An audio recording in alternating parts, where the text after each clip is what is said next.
Welcome to Pair This With That, the podcast for everyday wine enthusiasts and amateur foodies who want to broaden their knowledge in a casual, conversational forum. In just about 30 minutes each episode, we'll help you become that friend people go to when they want to know what wine to have with dinner or how to pick out the right bottle at the local wine shop. You don't have to be a sommelier or a chef. You just need a healthy curiosity. Join us as we expand our food and wine knowledge together. And now, here's your host, John Reed.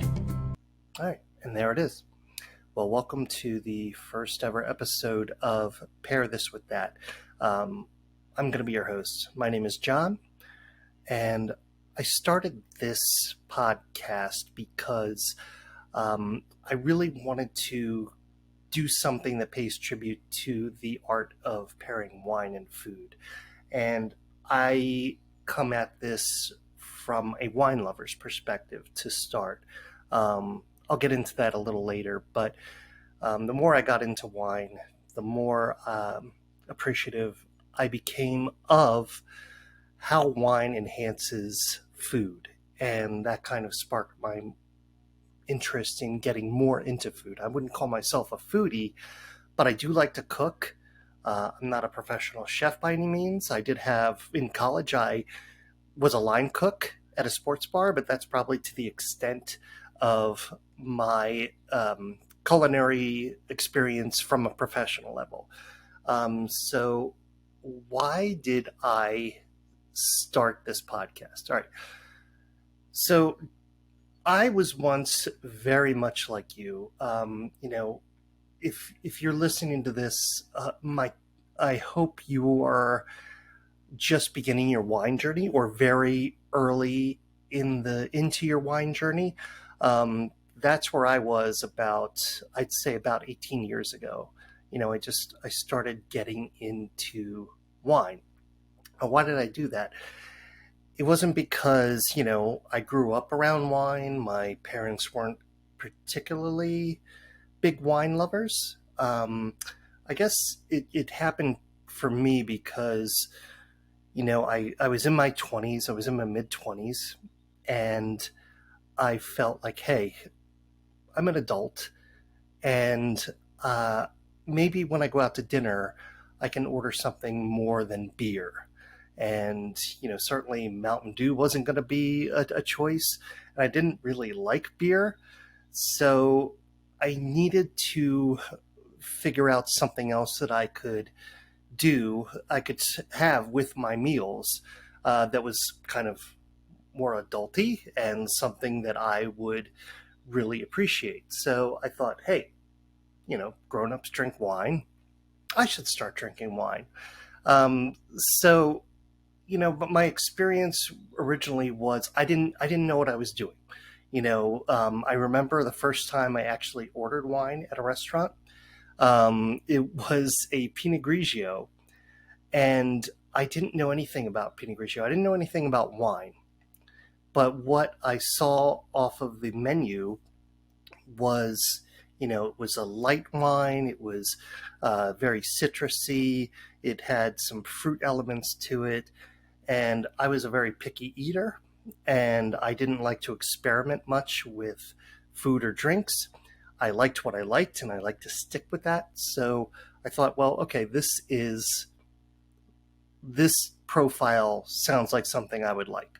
So that's what I ordered. And I also ordered for dinner angel hair pasta with marinara sauce. Now, I realize now, and I realized a short time later, that this was not a good food pairing. So, you don't want something acidic and fruity with something that was, had a sauce that was more bold, and pasta, which is a little more of a substantial food. So, it was a learning experience for me. My background dealing with food, I was a very picky eater growing up, like I said. My mother didn't like to cook. She, for instance, she made steak a lot, but it was like a very poor cut of steak, and she always did it well done. It was always overcooked and kind of flavorless. And you know, I didn't really have an appreciation of food because my mother didn't really, who was the one who primarily cooked in our house, didn't really have a love of food. Like she didn't say, "Oh my God, I made this." You have to really experience what's so great about this. The savoriness or the sweetness or whatever. She just pretty much felt that cooking was a chore and didn't put much love into anything she cooked. So I kind of grew up with I grew up a very picky eater, like I said, and that kind of followed me all my life, and it still kind of does to a certain extent. I'm very much more experimental than I am before, but there's a hint of element that if I see something that has a certain texture or a certain look about it, I really hesitate in trying that food or what have you. But I've gotten much better. And the reason that I got much better is that wine allowed me to do that. As I got older, I would go out on my own. I lived on my own. I cooked for myself, and I discovered that there were new ways to enjoy food. The first time I made myself a steak or a burger, I realized that you didn't have to overcook them. You didn't have to make them well done. You could actually do a medium rare, and that would really add to the experience of what I was eating. It was exploring different ways to make different sort of foods and really coming to appreciate the art of cooking. And then when I got into wine, the art of enhancing the meal with the wine. So about 2005, I really started getting into wine. And I guess what really sparked my curiosity, I would try different things, but again, being picky, I really stuck with, things like Pinot Noir or Cabernet Sauvignon. Pinot Grigio was my go-to white wine. I didn't really experiment a lot.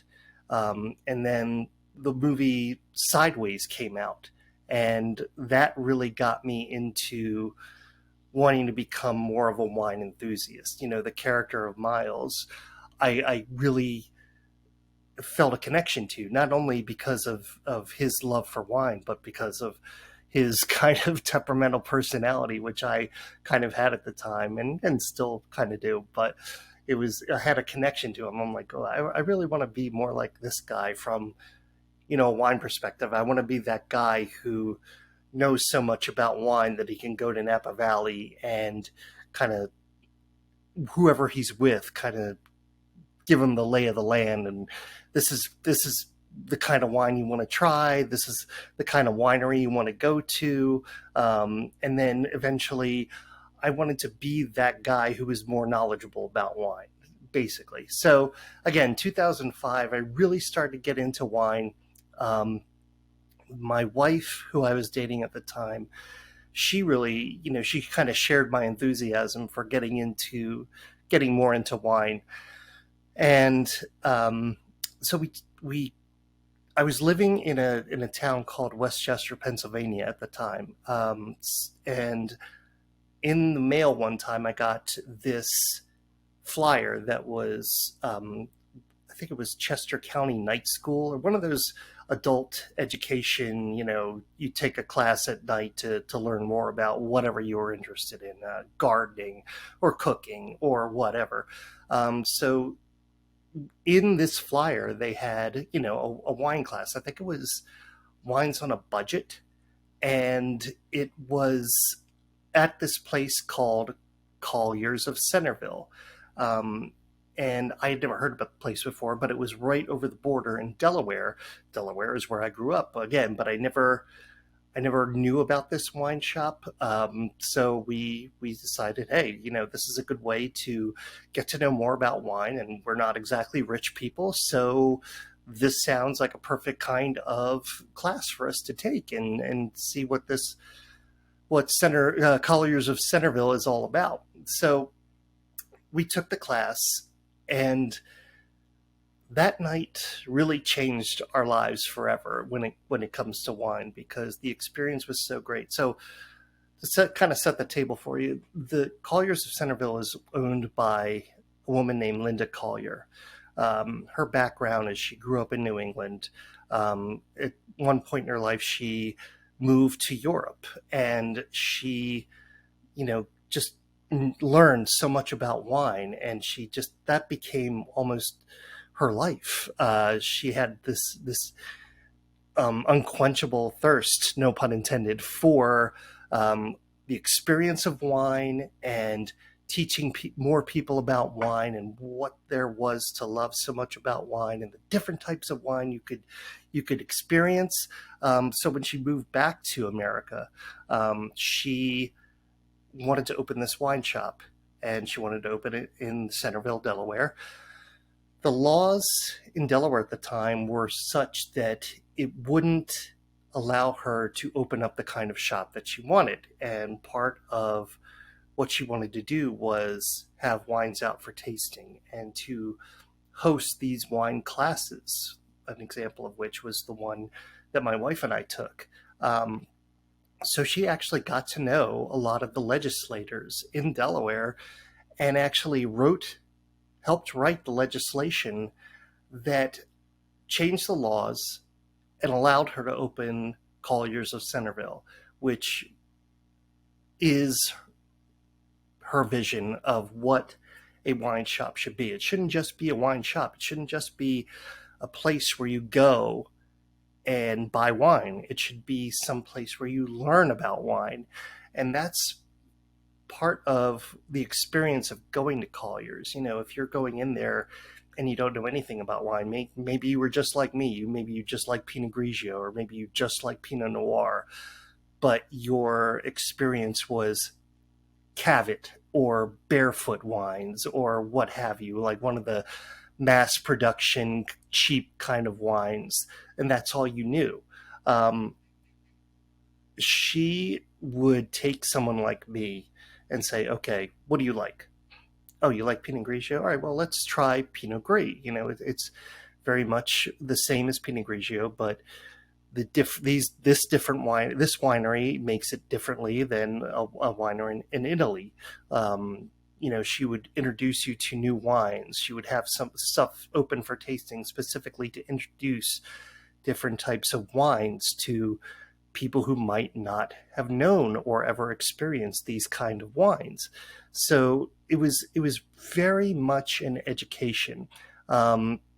We kept taking classes there over the next 18 years.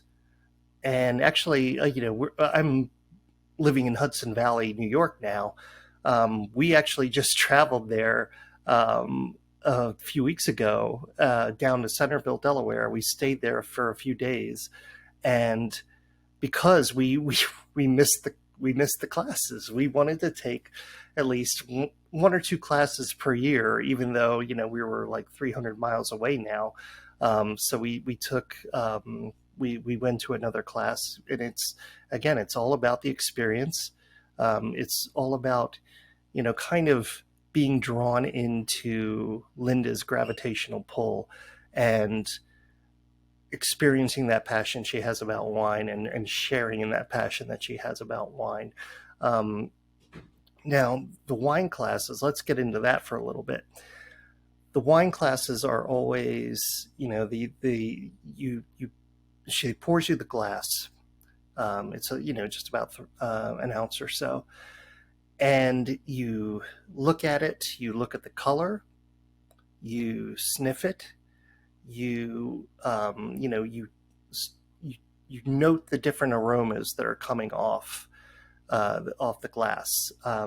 Is before and after you swirl it, aerating it out and experiencing it before and after, and how the wine changes, how the oxygen that gets in there changes the experience of the wine and the different aromas you experience.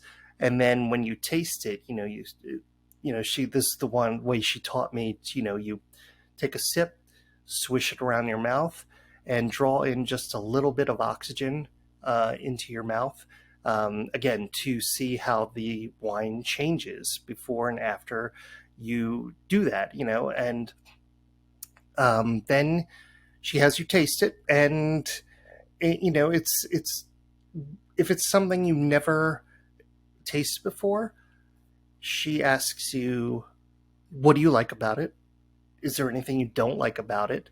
And then the whole class discusses what they like, the kind of flavors that they're getting, and then they talk about the winery, the region where it comes from, and how the way the winemaker makes it, and the terroir of the region from where it comes changes the way you experience the same kind of varietal from different places. Like, for instance, a California Pinot Noir is going to be made differently and is going to taste differently from a Burgundy Pinot Noir.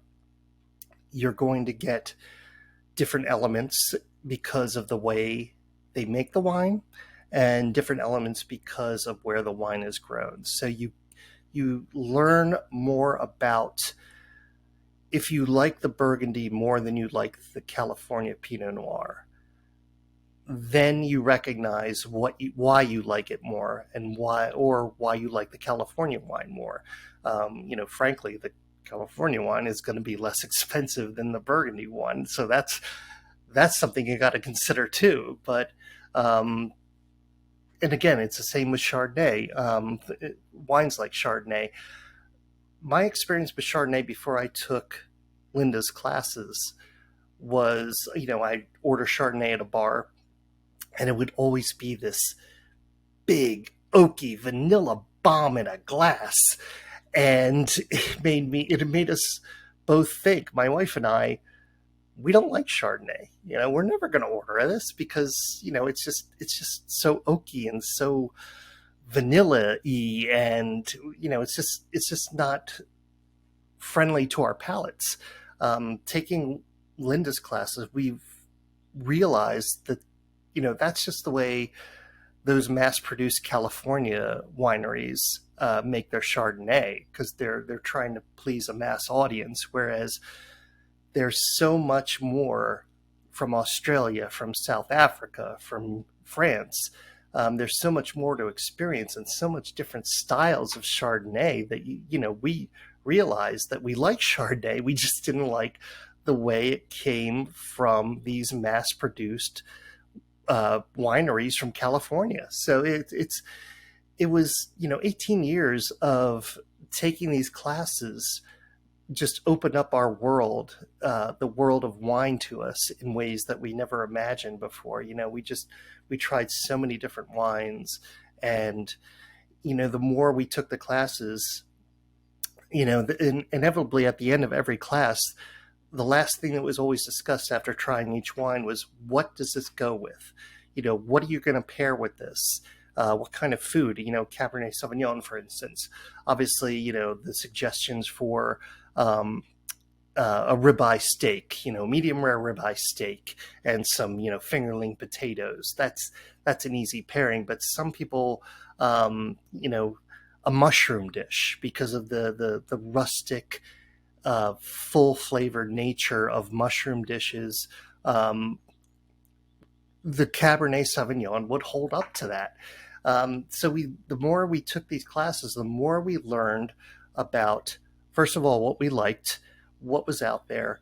And it started to get into our heads where, if we were cooking something, instead of realizing or trying to figure out what we could pair with whatever we were having, like let's say it was a ribeye steak, maybe going the other way, maybe picking out the wine first and then making something to go with it. If we picked out a Sauvignon Blanc, maybe the menu for that evening changed depending on what we thought the Sauvignon Blanc would go with. Maybe it's a fish dish, or some kind of shellfish, shrimp, that sort of thing, or some kind of light pasta dish, something without a marinara sauce. So it got us thinking in ways that we never thought we could process before. The safe route is always to go with, all right, I'm having pasta tonight, maybe I should have a Chianti, or instead of going that route, picking the wine first because you really love the wine, you really love what it represents, you really love the flavors and the aromas. And so maybe going the other way and figuring out what you're going to make based on whatever wine you're pulling off of your wine rack. So this is all a really long way to explain why I started Pair This With That. I still consider myself very much a novice when it comes to wines and the art of pairing them with food. So, but the only difference is now I've had all these years of education and experimentation. And again, I'm not a sommelier, I'm not a chef, but I'm that amateur wine guy that's a little farther ahead in the people, hopefully like you, that I want to help, the audience for Pair This With That I want to help. I'm just like you. I'm a novice wine guy. I'm a novice foodie, but I've experienced a few years more probably than you, of trying new wines and trying them with different kinds of foods. So I feel like I'm a little further along in that journey.